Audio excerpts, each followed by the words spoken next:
La vidéo qui est en train d'être visionnée en ce moment a fait un sacré voyage pour arriver jusqu'à l'écran. On part de milliers de kilomètres depuis un centre de données jusqu'ici. Alors dans cette analyse, on va justement retracer ce parcours assez fascinant pour comprendre comment Internet fonctionne, pour de vrai. La grande question, c'est donc celle-ci. Comment est-ce possible? Comment des données peuvent-elles parcourir une distance pareille quasi instantanément? C'est le petit mystère qu'on va tenter d'élucider ensemble. Allez, on entre dans le vif du sujet.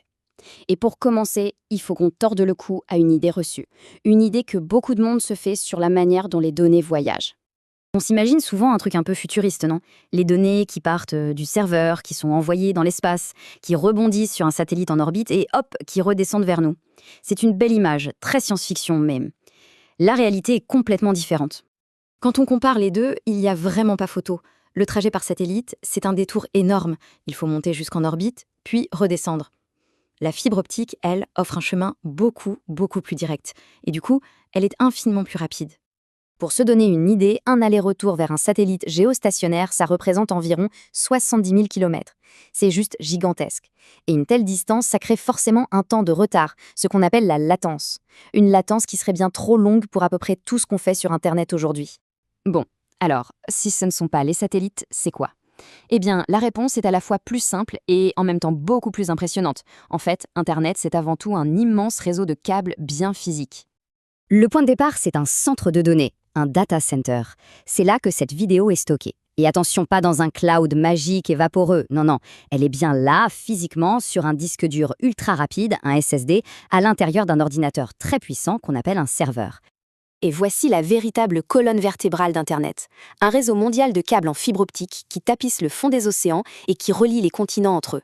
Donc non, ce n'est pas sans fil, c'est même très filaire. L'ingénierie derrière ça, c'est juste fou. Il y a des bateaux spéciaux, des navires câbliers qui utilisent une sorte de charrue géante pour creuser une tranchée au fond de la mer et ils y déposent soigneusement ces câbles. C'est littéralement ça qui tisse la toile de notre monde numérique. Ok, donc on a les autoroutes physiques. Maintenant, la question c'est comment les données font-elles pour trouver leur chemin? Comment savent-elles où aller dans ce réseau immense? On passe à la partie un peu plus logique du voyage. En fait, c'est simple. Chaque appareil connecté à Internet, que ce soit le serveur d'origine ou l'appareil qui lit cette vidéo, a une adresse unique, l'adresse IP. Il faut vraiment voir ça comme une adresse postale. Sans ça, impossible de livrer le courrier numérique au bon endroit. Le problème, c'est que personne n'a envie de mémoriser des suites de chiffres compliquées. Et c'est là que le DNS entre en jeu. Le DNS, c'est un peu l'annuaire géant d'Internet. On lui donne un nom facile à retenir, comme youtube.com, et lui nous donne le numéro qui correspond, c'est-à-dire l'adresse IP.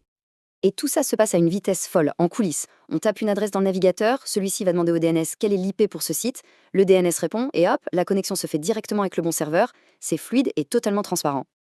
Bon, maintenant, on a la destination. Le chemin est tracé. On peut envoyer les données. Mais attention, on n'envoie pas tout le fichier vidéo d'un seul coup. Non, la méthode est bien plus maligne que ça. Ça, c'est un point super important à comprendre.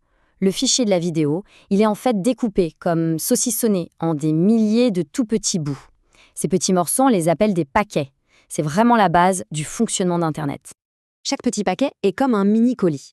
Dedans, il y a un bout de la vidéo, bien sûr, mais aussi des informations cruciales.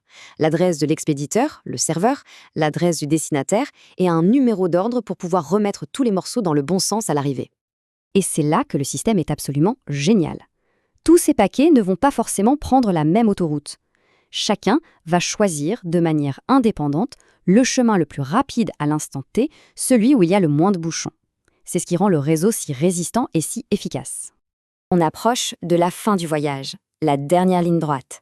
Maintenant, comment tout ce trafic de paquets est-il géré? Et comment tout ça arrive-t-il finalement sur l'écran? Pour que ce balai de millions de paquets ne se transforme pas en chaos total, il faut des règles très strictes. Un peu comme un code de la route. Sur Internet, ces règles, on les appelle des protocoles. Ce sont eux qui garantissent que tout le monde se comprenne et que les paquets ne se perdent pas en chemin. Et voilà, la grande traversée de l'océan est terminée. Le signal, qui est de la lumière dans la fibre optique, arrive jusqu'au routeur à la maison. Le routeur va alors le transformer soit en signal électrique pour un ordinateur branché en Ethernet, soit en onde Wi-Fi pour un appareil sans fil. Il faut savoir que tout ce système mondial ne fonctionne pas par magie. Il y a des organisations comme l'ICANN, par exemple, qui agissent un peu comme des régulateurs. Elles s'assurent que les adresses IP et les noms de domaine sont gérés correctement pour que tout le monde puisse cohabiter sur le réseau sans problème. Pour conclure, ce qu'il faut retenir, c'est que le cloud, le nuage, n'a rien de céleste. Il est bien sur Terre, dans des entrepôts remplis de serveurs et surtout au fond des océans sous forme de câbles. Et ça amène une dernière question. Maintenant qu'on sait que ce monde du numérique, qu'on perçoit comme invisible, repose sur une infrastructure physique absolument colossale, est-ce que ça change notre regard sur nos clics de tous les jours ?